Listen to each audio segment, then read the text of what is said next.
Buenos días, nos encontramos en Metrópoli Abierta, con un entrevistado importante, porque a pocos meses de las elecciones, del 28 de mayo en Barcelona, las elecciones municipales, precisamente la ciudad de Barcelona se juega muchísimo, pero no solo la ciudad de Barcelona, se juegan muchas más cosas que analizaremos ahora con Miquel Puig, el secretario de Asuntos Económicos y Fondos Europeos del Govern de la Generalitat, pero hasta hace bien poco había sido concejal del grupo de Esquerra Republicana en el Ayuntamiento, economista de largo recorrido y que hoy nos visita en Metrópoli con el gorro de economista. Economista, trabajando en la Generalitat. Economista y barcelonés. Pero economista, porque acaba de publicar este libro, La ciutat insatisfeta, tot el que Barcelona pot arribar a ser, Miquel Puig, que es un libro realmente interesante por todo lo que propone, que es más que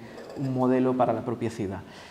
Y una primera pregunta es, hay una cuestión que dice, la ciudad de Barcelona puede aportar, todas las ciudades deben aportar aquello en lo que son específicas, lo que todas las ciudades aportan y producen bienes y servicios, pero las que tienen futuro son las que pueden tener algo distintivo. ¿Qué tiene Barcelona específico? Algo distintivo. A ver, si Barcelona quiere jugar en primera división, que hombre, a lo largo de su historia, en dos periodos muy bien definidos, ha jugado en primera división y ahora pues ahí está, digamos. Hombre, tiene que especializarse en una cosa que sea puntera. Hoy día esa cosa puntera es la economía de la innovación y por tanto Barcelona está apostando y debe apostar por la economía de la innovación. Y en este sentido está más o menos bien situada, por lo que se apunta en el libro. Sí. Yo digo, aquí una ciudad necesita tres cosas para estar en este tema. Una es dimensión. Desgraciadamente, las ciudades medianas y pequeñas en este juego no pueden jugar. Dos, necesitan tradición industrial, porque esto aporta muchísimo. El peso de la historia es muy grande y condiciona mucho, y en el caso de Barcelona es muy positivo. Y lo tercero, necesita una estrategia. Y aquí es donde existe, yo diría, una protoestrategia en Barcelona. Es decir, yo diría que se ha llegado al convencimiento colectivo de que nuestro futuro se juega en la industria de la innovación, en la investigación, en las startups, en todo este mundo, ¿no? Yo creo que esto está asumido, ¿eh? Y de hecho, bueno, no está mal lo que se avanza, ¿no? Quizá falta definir más una estrategia más concreta, como se ha hecho en otras ciudades, pero bueno, ahí estamos. En cuanto a la dimensión, hay una cuestión que es necesario entrar, que es la quinta gran mancha urbana, se podría hablar así, europea. O sea que tenemos un cierto complejo de que igual no llegamos a las dimensiones de las grandes ciudades, pero ser la quinta en Europa no está mal. Bueno, ¿Cómo se explica Barcelona está obsesionada por Madrid. Esto no es bueno ni malo, estamos obsesionados con Madrid. Como Madrid es más grande que Barcelona, nos da la sensación de que somos pequeños, pero la verdad es que en el contexto europeo, ciudades, metrópolis más grandes que Barcelona, Londres, si exceptuamos Rusia, digamos, Londres, París, y ahí se acaba la cosa. A partir de aquí todos son ciudades... Y Madrid. A partir de aquí todos son ciudades igual de grandes que Barcelona. Milán, Berlín, la macrourbe del Rin, todo esto tiene la dimensión de Barcelona. Más o menos. Ahí estamos, 5 millones de habitantes. Pero si llegamos hasta el Vallès, es decir, si hablamos en términos metropolitanos... Metrópolis en el sentido de Vallès. Es decir, vamos a ver, hoy día Sabadell y Barcelona, desde que hay el metro del Vallès, es una única ciudad, ¿no? Sí, por supuesto, estoy hablando de la región metropolitana, de lo que funciona como una única ciudad. Otra cosa es que funcionaría mejor si el servicio de cercanías fuera más eficaz, pero bueno, es una ciudad que funciona en base a metro y servicio y ferrocarril de cercanías, que es lo que es una ciudad. Por tanto, tiene tradición industrial, apuesta por la innovación, la dimensión la tiene. ¿Qué es lo que le falta para para asegurar ese futuro? Bueno, pero vamos a ver. Primero definir el futuro. Sí. Primero, exacto.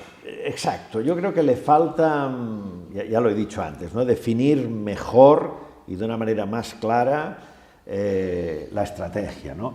En tema de investigación, sí que lo ha hecho. O sea, Cataluña, este caso fue una decisión del gobierno catalán, naturalmente.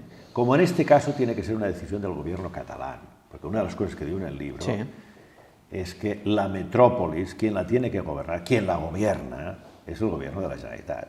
Por la sencilla razón, la ciudad de Barcelona es demasiado pequeña en relación a la metrópolis. No es el caso de Madrid. Madrid es mucho más grande. El peso del municipio de Madrid es mucho más grande. El municipio de Madrid tiene 600 kilómetros cuadrados y el municipio de Barcelona tiene 100. Por tanto, el peso de Barcelona dentro de la metrópoli es limitado y, por tanto, eso solo puede gobernar el gobierno de la Generalitat. Por tanto, el gobierno de la Generalitat hizo una estrategia, dibujó una estrategia muy clara, muy decidida por la investigación hace ahora unos 25 años, más o menos. Eso ha ido muy bien y ahora yo creo que es ese mismo gobierno el que tiene que hacer una estrategia muy clara para la modernización industrial de la metrópolis. Porque realmente es un poco... Y otra cosa que falla son las comunicaciones, por supuesto. Ahora entraremos... Lo del ferrocarril es tremendo, lo del aeropuerto es tremendo, etc. Ahora entraremos en eso, pero hay una cuestión previa que es focalizar en estas cuestiones realmente cuando hablamos de Barcelona y no en lo que hemos estado haciendo entre todos, porque había que hacerlo, porque es el día a día, que es, por ejemplo, lo del urbanismo táctico, ¿no? El urbanismo táctico de la alcaldesa Colau, que ahora estamos viendo con todas las obras. Usted lo que dice es, no está mal si fuera realmente táctico. Es decir, si fuera, vamos a probarlo y en función de cómo vaya, porque esto lo han hecho muchas otras ciudades. Sí, sí. Yo digo dos cosas sobre este tema. Una, hombre, allí no nos jugamos el futuro. O sea, seamos importantes, es muy molesto, es importante, pero en eso no nos jugamos el futuro de Barcelona. El futuro de Barcelona nos jugamos en esta apuesta, estrategia por qué va a producir la ciudad en el mundo, ¿no? ¿Qué va a aportar al mundo la ciudad de Barcelona? Eso es lo primero que digo. Y lo segundo que digo es que efectivamente hay que apostar por el urbanismo táctico, que es lo que siempre ha hecho Barcelona. La etiqueta se hemos puesto ahora, últimamente. Pero que hay que quitar coches de la ciudad, eso yo creo que todas las personas razonables estamos de acuerdo, porque sobran coches en las calles de Barcelona. ¿Cómo hacerlo? Tácticamente. Tácticamente quiere decir, como empezó el alcalde Massó cuando aún vivía Franco, que dijo, vamos a probar qué pasa si cortamos durante unas horas al día el tráfico en Portal del Ángel. Vamos a ver qué pasa. Que ello funcionó muy bien y se fue extendiendo hasta llegar a ocupar toda Ciutat Vella, ¿no? Pues hay que seguir haciéndolo, hay que seguir haciendo de esta manera. Se prueban las cosas y si no funcionan, pues se tira de atrás y si no, se adelanta. Porque las ciudades, como dice la gran Jane Jacobs, que es una señora que cito mucho en este libro, una ciudad es el resultado de prueba y error, no es el resultado de ideas luminosas, de decir, voy a hacer esto. No, yo quiero llegar hasta allí, pero voy a hacerlo poquito a poquito. Y el tráfico, que insisto, no es donde nos jugamos el futuro de la ciudad, pero es muy importante, el tráfico necesita más ferrocarril. Más ferrocarril. No es un tema de patinete. ¿Por qué? Porque el tráfico que cruza la ciudad y que molesta tanto es un tráfico metropolitano, es un tráfico que conecta el Vallès, sobre todo el Maresme y el Baix Llobregat, y que atraviesa la ciudad. Y es de gente de fuera que tiene que venir al centro, porque el centro es una capital que presta servicios de capitalidad. Y esta gente que viene de fuera no puede venir en patinete, tiene que venir en ferrocarril. Y el ferrocarril es una cosa que entre que nosotros no le hemos dado importancia y el Estado pues ha ido renqueando, pues vamos muy atrasados, muy atrasados. En todo caso hay unas bases puestas, por lo que se dice. Pero un detalle. El legado olímpico, gran transformación de la ciudad, ni un metro adicional de ferrocarriles, un metro físico adicional de ferrocarriles. Teníamos otras urgencias, de acuerdo, pero no estábamos pensando en el ferrocarril, que es lo que ahora necesitamos. Digo que en todo caso se han puesto las bases, porque también lo que se dice es que en 8 o 10 años podemos estar hablando de otro tipo de comunicación en Barcelona, es decir, que cercanías hay inversiones previstas, Ferrocarriles ha hecho su trabajo también respecto al Vallès, y el metro. Y el metro, la línea 9, es decir que... Finalmente se están haciendo las obras que necesitamos, finalmente, lo cual va a comportar que durante unos años esto sea complicado, complicado. Vivir en la ciudad, ¿no? Pero, cuidado, estamos haciendo las obras que necesita la metrópolis actual, no el que necesita la metrópoli del futuro. ¿Por qué? Porque Barcelona tiene muy poco espacio disponible. A diferencia de todas esas ciudades que hemos dicho antes, todas las ciudades de Europa que son tanto o más grandes que Barcelona son planas, están en el medio de un llano. Barcelona no. Barcelona tiene un terreno torturado completamente. Por tanto, Barcelona, para funcionar como una metrópoli muy grande, necesita muchos más ferrocarriles que ellos, porque tiene que llegar a mucho más territorio que está mucho más lejos. Barcelona tiene que llegar a Manresa, tiene que llegar a Vic, tiene que llegar a Vilafranca, de tal manera que todas esas poblaciones, toda esa corona, funcione como una única ciudad. Y para eso necesita no solo las cercanías que ahora finalmente estamos arreglando, sino necesita un servicio de regionales que las otras ciudades no necesitan. Y eso es otra inversión más complicada, más compleja, porque tienen que convivir las cercanías con los regionales, y eso requiere más inversión, porque unos tienen que adelantar a los otros, es más complejo. Es decir, el trabajo que tenemos delante en temas de ferrocarril, que es el medio de transporte de las metrópolis del siglo XXI, es muy grande. Pues en todo caso hay una cuestión que se desmitifica, o que por lo menos se dice esto no es importante y nos estamos equivocando, que es lo que viene de París, de la ciudad de los 15 minutos, de reducir el CO2, que es importante, pero que no, el CO2 es muy importante. No, muy importante, pero que son cuestiones que la ciudad no puede por sí sola acometer, ¿no? Entonces, esto de los 15 minutos, entre comillas, es una tontería, por decirlo así. Es una tontería, yo digo en catalán que es una collonada, que es una tontería en castellano, ¿no? ¿Por qué? Pero no por el tema del CO2, no por el tema del CO2, no, el tema del CO2 es muy importante, sí, claro. por supuesto. No, el mito de la ciudad de 15 minutos es la gente debería vivir en barrios donde no necesites salir del barrio para hacer casi nada. Y por tanto, las personas, los ciudadanos, tienen que desplazarse a pie, máximo en bicicleta o en patinete, para hacer todo. Todo incluye comprarse una aspirina, comprarse un jersey, ir al cine y trabajar. Claro, esto es un disparate. Pero bueno, es un disparate que hay mucha gente que defiende, sí, ¿no? Y que se hacen modelos e inversiones, etc. Pero es un disparate. ¿Por qué? Porque una ciudad es distinta de un pueblo, o de muchos pueblos, porque una ciudad es muy compleja. O sea, esto ya lo dijo Aristóteles, ¿eh? Lo importante de una ciudad es que es compleja. Entonces, una ciudad aporta complejidad, quiere decir que hay mucha gente distinta que trabaja de una manera distinta. No es lo mismo los puestos de trabajo de un pueblo que los puestos de trabajo de una ciudad. No es que en la ciudad haya más, que evidentemente hay más, es que son más complejos. Y la gente se va a vivir a las ciudades, sobre todo, buscando trabajo. No para vivir en un pueblo, o sea, si no se quedaría en un pueblo. Sí, si va de una ciudad a otra, o si va de un pueblo a una ciudad, la gente se desplaza sobre todo buscando trabajo. Y insisto, el trabajo, o sea, una ciudad es más productiva, es más interesante porque ofrece trabajos complejos. Entonces, tú eres una persona que eres un oncólogo infantil, que estás casado con una persona que es un diseñador gráfico especializado en webs.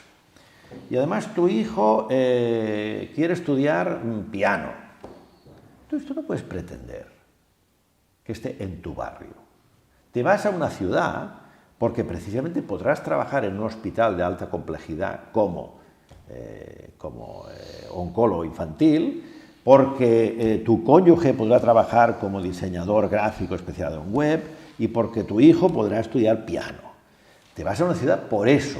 Pero lo que no puedes pretender es vivir en un barrio donde estén las tres cosas. Eso es absurdo.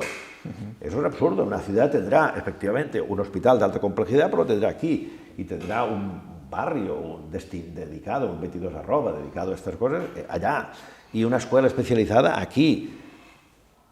Y, por tanto, el desplazamiento dentro de la ciudad es inherente a la ciudad. La ciudad es productiva porque es compleja, y como es compleja, tiene que tener movimientos. Y la gran Jane Jacobs, que otra vez cito, ya lo decía en los años 60, cuando todo esto parecía un sueño. Decía, oye, esto de que los coches, de que la ciudad no tenga coches, esto no tiene ningún sentido. No, claro. No tiene ningún sentido. Y pongo el ejemplo de Venecia, que es una ciudad sin coches, y es una ciudad moribunda. ¿Por qué es una ciudad moribunda? Porque no tiene coches, porque no tiene conectividad, no tiene ni coches ni metro. Es una ciudad moribunda. Aquí una cuestión ya filosófica, pero que tiene cierta enjundia, que es lo que la cita que hace de Félix Riera, diciendo, me ha hecho notar que Caín es el que inventa la ciudad, con lo que tiene también ya como un pozo negativo la ciudad. Para los moralistas. Y en Cataluña, para los moralistas. Y en Cataluña eso se ha dado mucho, ¿no? Claro, bueno, porque hay moralistas, porque hay muchos moralistas. Bueno, contra la ciudad, woke, contra la ciudad. La ideología woke no es solo catalana, está en todas partes. Bueno, esto ahora está en todos los por eso digo, está en todas partes. Pero efectivamente la ciudad para los moralistas siempre es peligrosa, dudosa, y en el fondo los moralistas querrían matar la ciudad. Antes la querían matar los católicos ultras, los carlistas, ¿no? Ahora en el fondo la querían matar los woke. ¿Sí? ¿Por qué? Porque contamina, entonces tendría que naturalizarse, ¿no? Y todos los alternativos. Que no emita CO2. Y yo, otra cosa que digo, esto es una tontería. Una ciudad no puede ser autosostenible, ni en alimentos ni en producción de energía. No puede serlo, es imposible. Es contrario al concepto de ciudad compacta, que son las ciudades precisamente más eficientes. Si tú quieres una ciudad eficiente, es decir, una ciudad que contamine poco, tiene que ser una ciudad compacta. Pero una ciudad compacta, precisamente, no puede producirse ni los alimentos ni la energía, lo tiene que importar todo. Y la suerte de Barcelona, una de las suertes de Barcelona, una de ellas, es que es una ciudad compacta. No es un Detroit, una densidad de población en algunos barrios que es de las más altas del mundo. Excesiva, pero bueno, si tenemos que elegir entre una ciudad dispersa, o sea, un enorme Sant Cugat, o una ciudad compacta como Barcelona, hombre, sería mejor que no fuera tan compacta como Barcelona, pero mejor Barcelona que Sant Cugat, es mucho más eficiente. Hoy, en las preocupaciones del siglo XXI, es mejor una ciudad compacta y densa que no una ciudad dispersa. Que hay claro, vamos a tener elecciones en nada, el 28 de mayo, y de alguna forma el mensaje que está trasladando es, sí, los alcaldes van a ser importantes para el futuro de la ciudad, pero no van a ser la parte más determinante. Es decir, que aquí tiene que haber un pacto casi de país en beneficio de Barcelona, o al revés, que el proyecto de Cataluña ha de ser Barcelona. Sí, bueno, las dos cosas, ¿no? Es decir, claro, cuando yo hablo de Barcelona, yo hablo de la metrópolis. En todo el libro hablo porque hablábamos de la Mancha, de Barcelona. Y Barcelona, como he dicho antes, es un conjunto de municipios de los cuales el más importante es muy importante, pero es relativamente poco importante. Por tanto, el futuro de la metrópolis es más bien un futuro catalán, es más bien un futuro de gobierno de Cataluña. Es el gobierno de Cataluña el que tiene que decidir, de la misma manera que tiene que decidir cuál es el futuro de la metrópolis del Camp de Tarragona, que es también una metrópolis, y también es una metrópolis donde no hay un municipio claramente líder, ¿no? Como mínimo hay dos. De la misma manera, en el caso de la metrópolis barcelonesa, de la gran metrópolis central, por decirlo de alguna manera, el alcalde de la metrópolis barcelonesa, o de la metrópolis de Barcelona, es el presidente de la Generalitat, sin duda. De la misma manera que el alcalde de la metrópolis de Madrid es la presidenta de la Comunidad de Madrid. Pero vamos, el caso de Barcelona es mucho más claro porque el peso de la ciudad, el peso relativo de la ciudad es más pequeño. ¿Y eso se va a entender en los próximos años? ¿Se está entendiendo por parte de, por ejemplo, los partidos cuya ambición máxima es gobernar la Generalitat, que en este caso, también ahora el Partido Socialista, ¿no? Pero en este caso, en los últimos años, han sido los partidos nacionalistas? Bueno, el catalanismo tiene un ¿cómo le diría yo? Un debate interno, ¿no? Sí, un debate interno, ¿no? Por una parte, evidentemente, Barcelona es un producto del catalanismo, es un producto eso, cito a Vicens Vives, ¿no? Dice, en el siglo XIX los catalanes hacen una ciudad más grande de lo que realmente pueden hacer, ¿no? Se van al límite, sí, ¿no? Y ahora siguen haciéndolo. Es decir, Cataluña sigue apostando al máximo por tener una gran metrópoli, porque instintivamente el catalanismo piensa que si Barcelona pierde la batalla, si no juega en la Liga de la Primera División, no solo en tamaño, sino sobre todo en calidad, en innovación, en presencia tecnológica, etcétera, etcétera, cultural también, si no juega allí, Cataluña se deshace, Cataluña deja de existir, ¿no? Pero por otra parte, el catalanismo conservador, hay una parte del catalanismo muy importante, el catalanismo conservador, que es nostálgico del pasado, y claro, lógicamente la ciudad es un turbix cultural, ¿no? Todas las ciudades son un turbix cultural, donde se cuestiona a todos, donde se innova, y lógicamente eso la hace sospechosa, ¿no? Y por tanto el catalanismo nunca ha apostado para construir la ciudad, pero a la hora de gobernarla siempre ha llevado el freno de mano puesto. Porque, y ahora entraremos en la cuestión concreta, pero de alguna forma todo lo que ha pasado en los últimos 15 años se explica por la sensación de que Barcelona perdía fuerza y había que crear una reacción política ante ese... Es decir, el independentismo se explica sobre todo por el peso de Barcelona, por no perder peso, por intentar ganarlo, por intentar recuperarlo. Sí, en parte sí, todos los fenómenos son complejos. Sí, hay varios factores. Evidentemente, siempre es un tema complejo, pero efectivamente yo creo que se da a finales del siglo XIX, principios del siglo XX, en el momento 1900, para entendernos, en 1900, dos fuerzas presentes en Cataluña convergen, dos fuerzas que hasta entonces habían estado, digamos, paralelas, ¿no? Se habían conocido, pero no habían...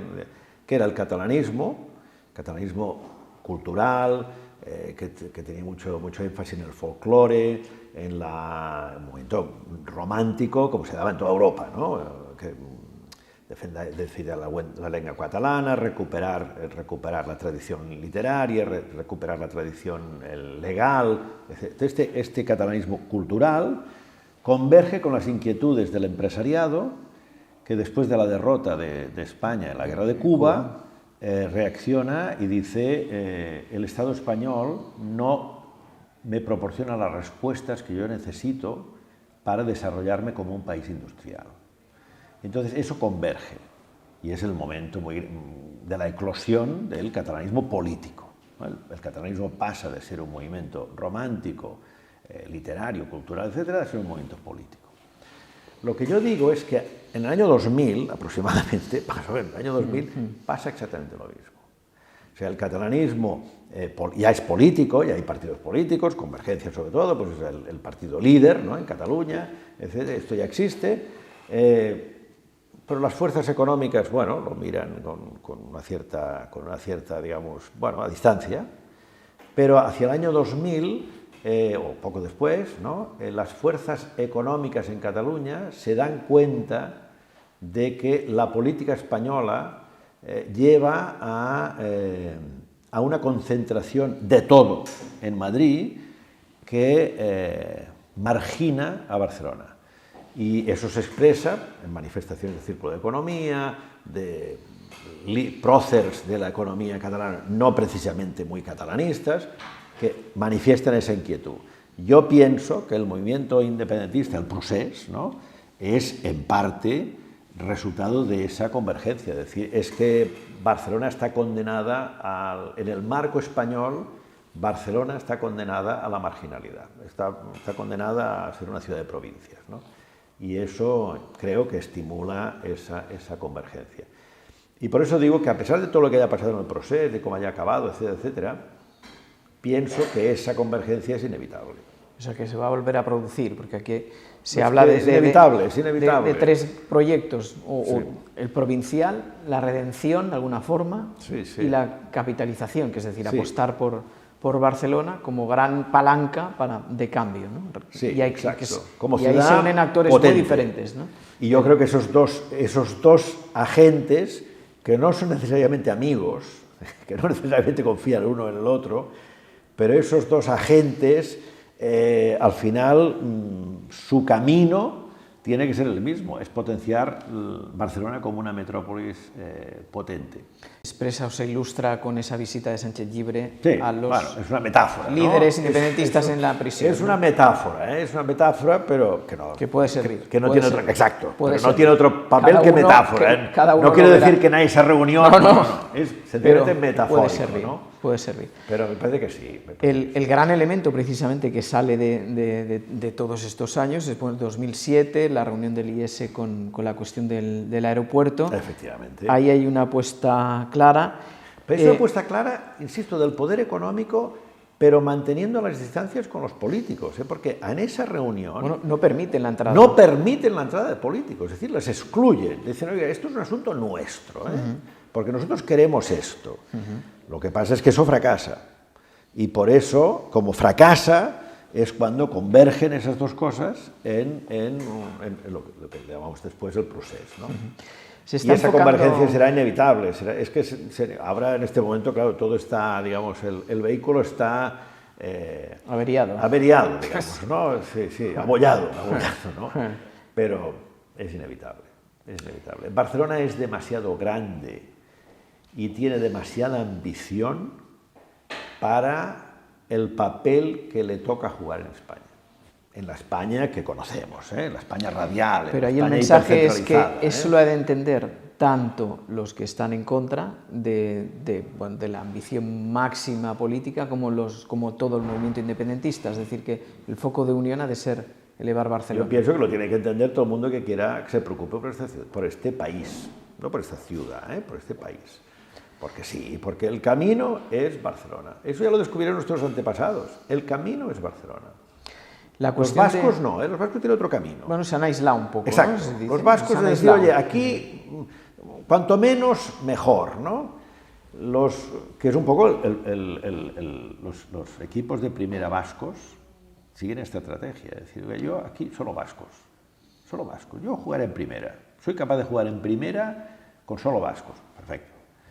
El camino del catalanismo es el camino del Barça, que es no, yo ficho de todos, porque quiero ser el primero. Porque yo no me puedo permitir ser el cuarto, el quinto, el sexto, el séptimo, como el Bilbao o como el... Jugar en primera, pero no ambicionar. Exacto, no.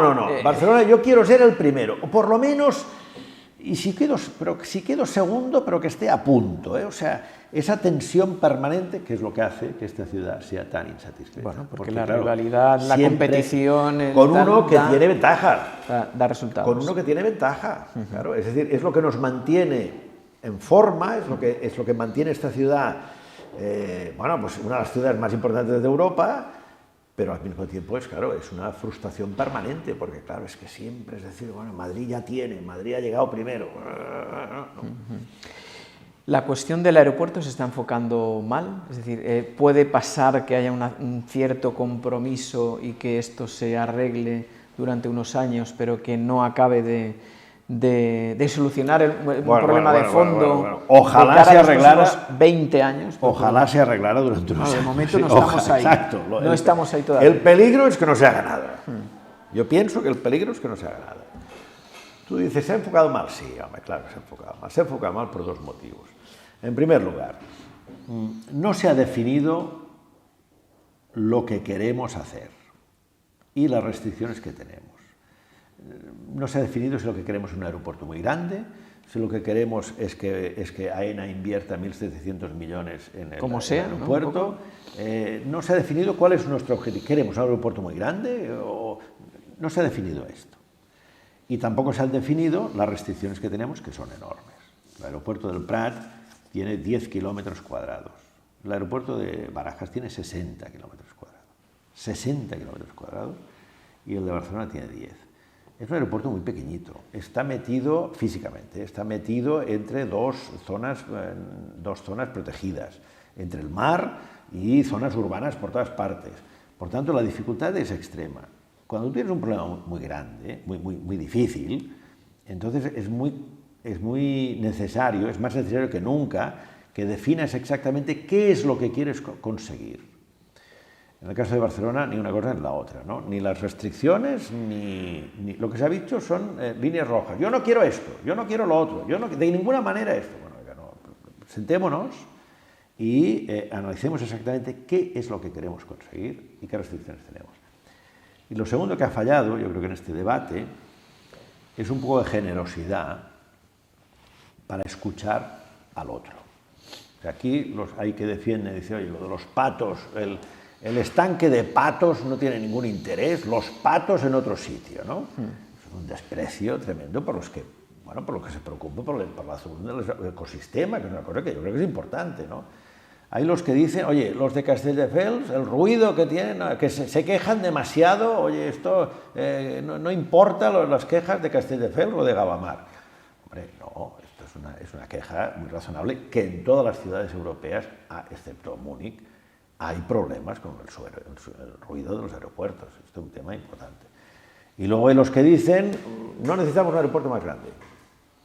Ya está bien como estamos. Y si no, que se vayan a Girona o que se vayan a Reus. Hombre, esto es que no va de eso. Escúcheme un poco, escúcheme, porque yo le diré por qué necesitamos una pista larga y ni en Girona ni en Reus hay una pista larga. O sea que ha fallado esto, o sea, lo primero, que es estudiar, y lo segundo que ha fallado es la generosidad. Bueno, veremos si en el futuro esto se enfoca mejor, porque es un tema muy importante. Porque básicamente el problema es... Una ciudad importante no puede ser una ciudad mal conectada. Eso nunca en la historia, una ciudad ha sido importante si no está bien conectada. No pero podrán decir, o se podrá decir que sí está muy bien conectada y yo pregunto, entonces el problema exactamente cuál es, el Pacífico, la conexión con el Pacífico. El problema es el Pacífico, efectivamente. El aeropuerto de Barcelona es muy grande en términos de pasajeros, de los más grandes de Europa. Si no me equivoco, es el quinto en volumen de pasajeros, después de Heathrow, después de Charles de Gaulle, después de Ámsterdam, Schiphol y Madrid, no, el sexto. El sexto son uno de los más grandes de Europa. Por lo tanto, no es un problema de pasajeros. El problema son los vuelos transcontinentales, es decir, los vuelos que van a 10.000 kilómetros, ¿no? Que son la costa oeste del continente americano o la costa este del continente asiático, 10.000 kilómetros, tanto para ir a Tokio como para ir a San Francisco, ¿no? O a Santiago de Chile o a Singapur, ¿no? ¿Qué pasa? Esos aviones necesitan una pista larga.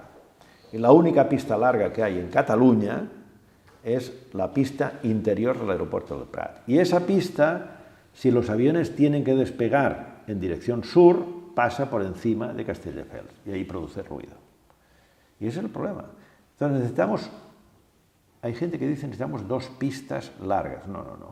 Con una pista larga plenamente operativa, Cataluña tiene suficiente. Una pista larga plenamente suficiente, porque capacidad hay de sobra.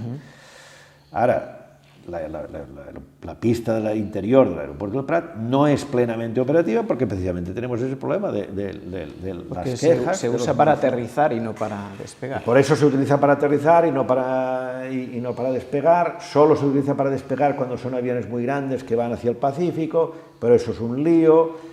Además, ese es el único tráfico que está creciendo en Barcelona, es el que va al Pacífico, y por tanto es un problema muy grave, y hay que buscar cómo conseguir una pista plenamente operativa, y eso no es en absoluto sencillo.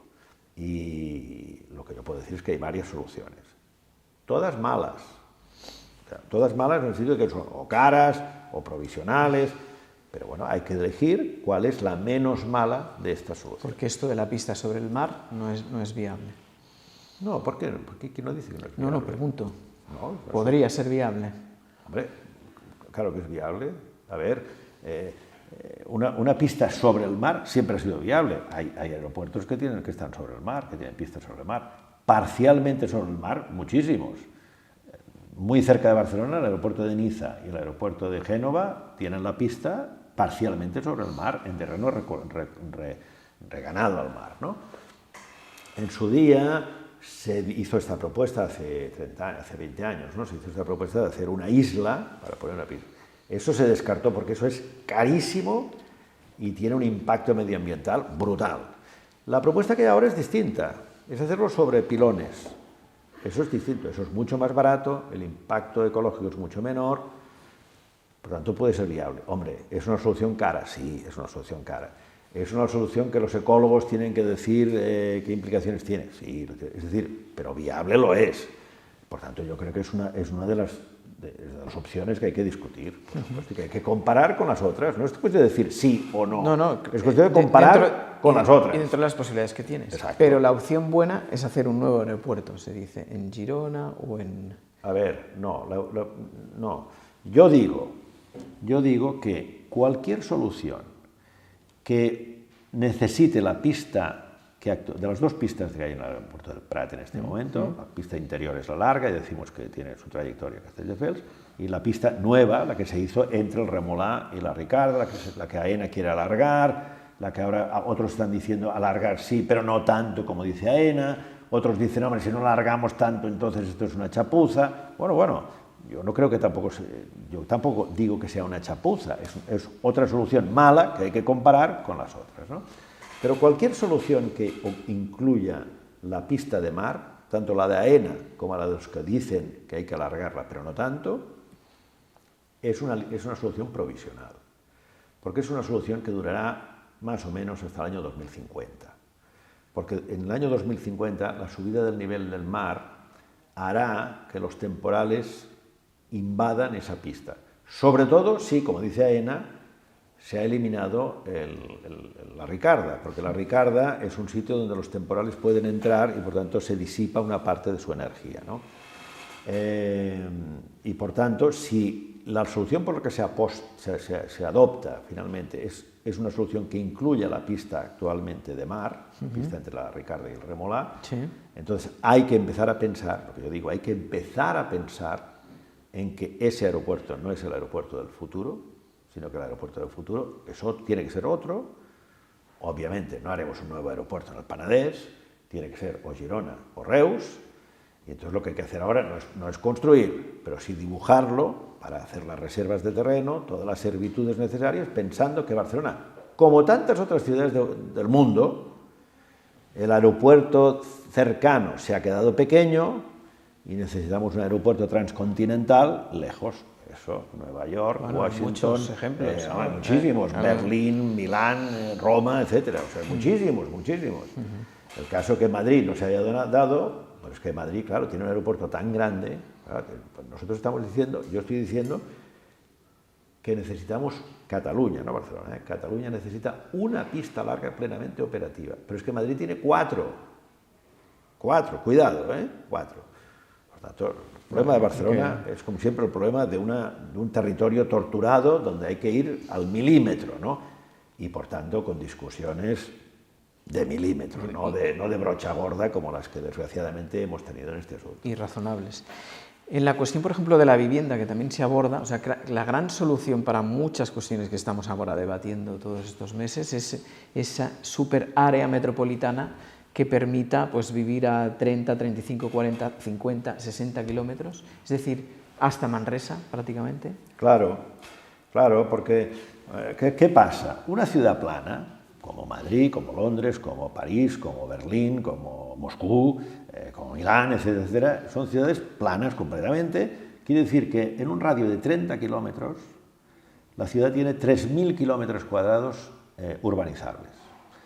Eso da para 10, 12 millones de habitantes, ¿no? Depende de la densidad, lógicamente. Pero esa distancia, con un metro en el centro y un servicio de cercanías, lo tienes perfectamente comunicado.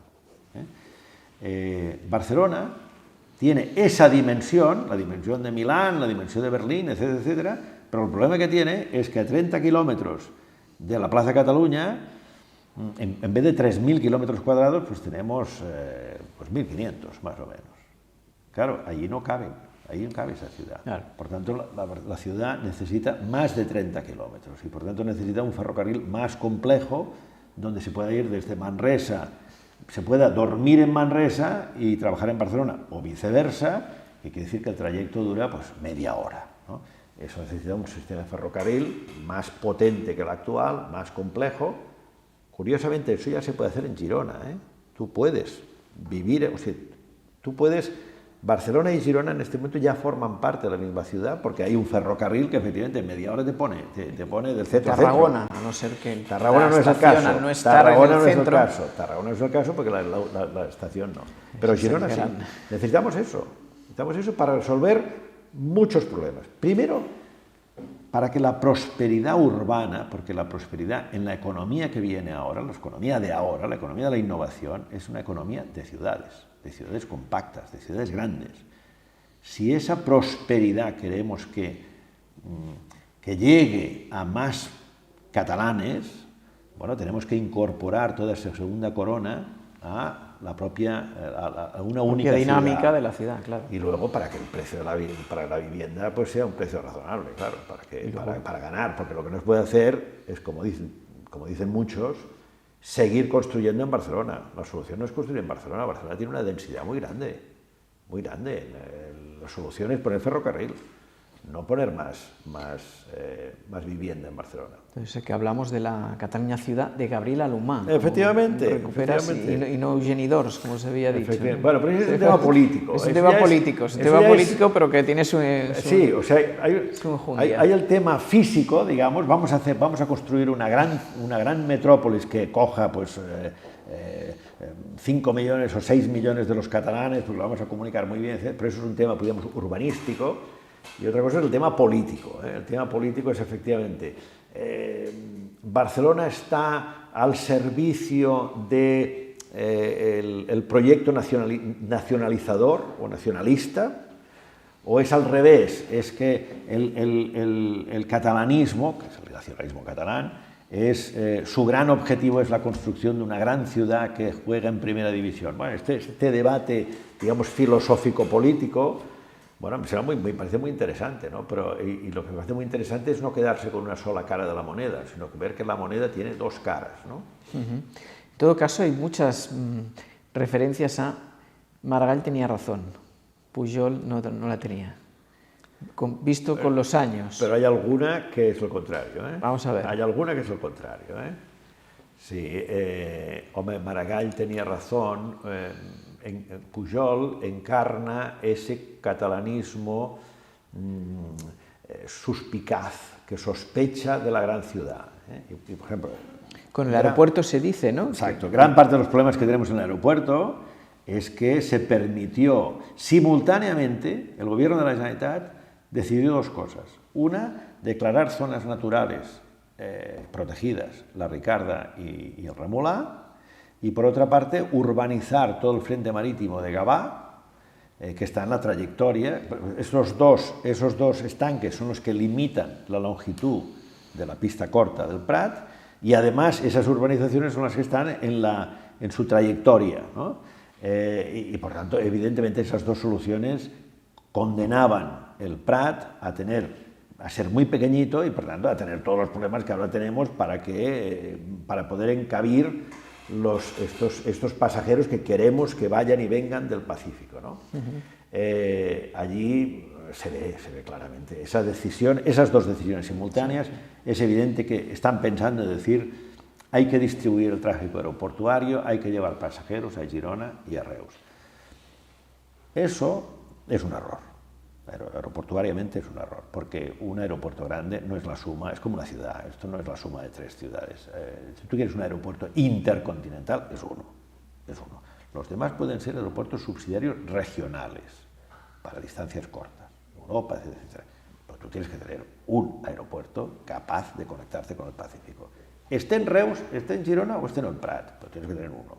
Lo que no puedes tener es, sin asegurarte aquellos dos, ninguno de esos dos,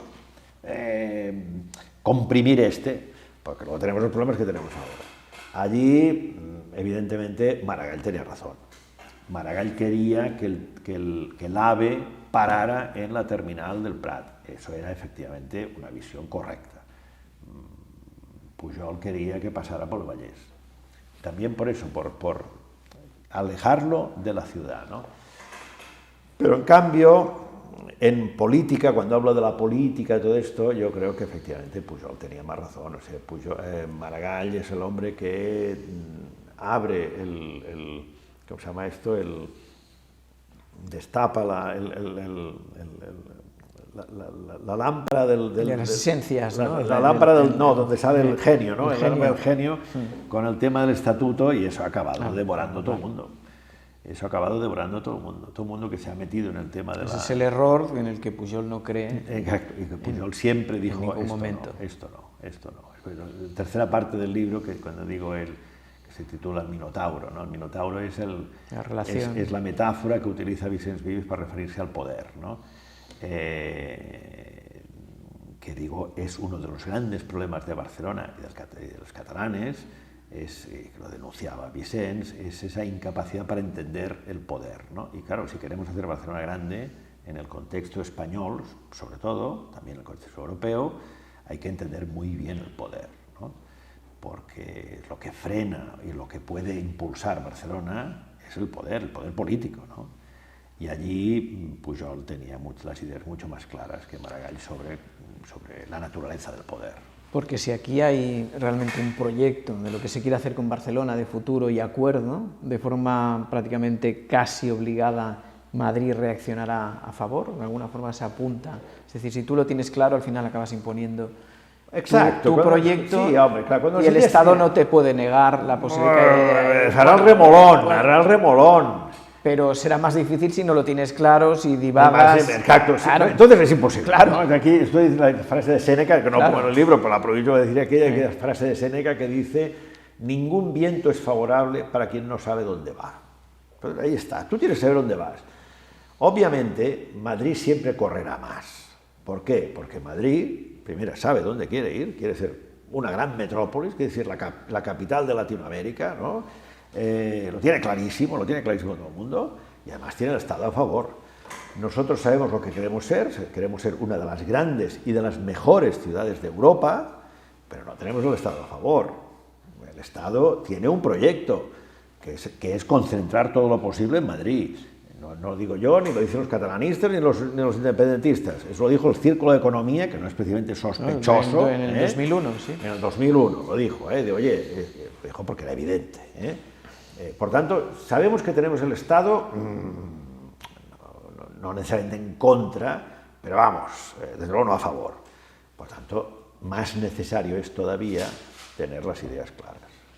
Y por cierto, aprovecho para decir una anécdota que sí que reproduzco en el libro, que me parece muy interesante, que la dice Culla, el historiador Culla, que dice que en el año 39, principios del 39, con la ciudad ocupada por las tropas franquistas, una columna viene del Vallés, sube la montaña, y entonces en el momento en que llega encima y se ve la ciudad, ¿no? La ciudad, el mar, ciudad enorme, tal.